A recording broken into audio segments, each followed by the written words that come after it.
Thank you for calling the Marriage Restaurant. This is Mark Salon and Maras. How may I can help you? Hello, I would like to make a reservation. Certainly, sir. What date is your reservation? That will be on tomorrow. May I know the time of your arrival, sir?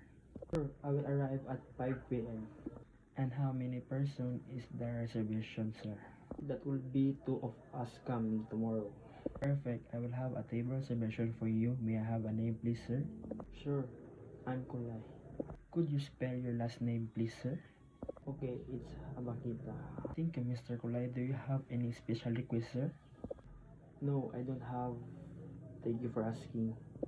Very well, sir. And I have your contact number and email address.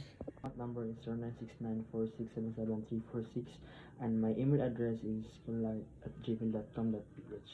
Thank you, Mr. Kulab. Your reservation table for 2 person from this coming tomorrow at 5 p.m. under the name of Kulay Bakita. That's correct. Thank you. It's my pleasure, sir.